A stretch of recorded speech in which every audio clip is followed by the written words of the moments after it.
Hello and welcome to Actual Reviews in English and a TLDR look at whatever I've reviewed, where I force myself to say something good, something bad, what I think is the best and what I think is the worst of whatever it is in a very abbreviated format. And today it's the Kiwi Ears Quartet. These IEMs are sent to me by Linsol, no affiliation with Linsol. You can find out more by checking out the full review, which is linked in the description, or just head over to actualreviews.com. Okay, starting off with something good. Well, they keep up with the general good vibes of Kiwi Ears products lately. There've been a few releases from Kiwi Ears and they're all pretty decent. These in general, they have decent performance, they're a decent price, they're well built, the aesthetics, I mean, I know everybody's not going to like the same thing, but I'm a fan of the aesthetics, which are sort of like, they're colourful, but they're not overly stated. So in general, I just think that Kiwi Ears are making some decent IEMs lately. Something bad. These IEMs are a bit of overly boosted in the bass. I mean, this is my preferences, but there is an emphasis on that mid bass, which makes everything sort of focus on that mid bass area. Again, this is a personal opinion. I'm not somebody for a huge amount of mid bass, so it's not terrible. They don't fatigue me, which a lot of mid bass present IEMs do, but they are north of my preference in that regard. The best.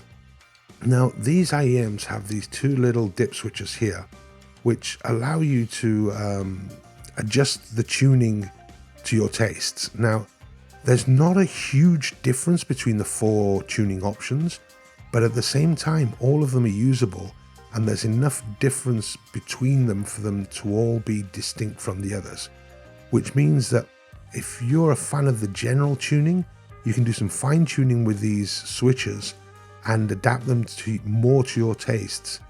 And as I say, all four positions are usable, which is something that is not always the case on many IEMs that come with tuning options. I mean, some have switches, some have changeable nozzles, whatever.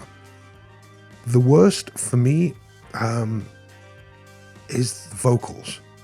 I find that not so much with female vocals, but still even then, that vocals can struggle to make themselves break through between music in the lower end. For example, male vocals I find to be slightly recessed, with female vocals being more present.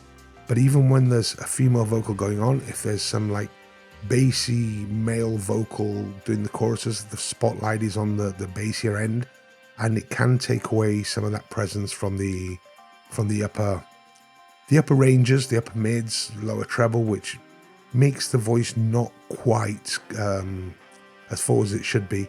And also there are a few peaks and dips in the treble areas, which if they just sort of coincide with a peak in the voice of whoever it is, it can make things a little bit harsh. Not all the time, but it does happen with some of the tracks. But anyway, there's a lot more details. I'll go into a lot more detail about all that kind of stuff in the full review. Check it out. It's linked in the description, or just head over to actualreviews.com, and I'll be back with another one soon. See you later.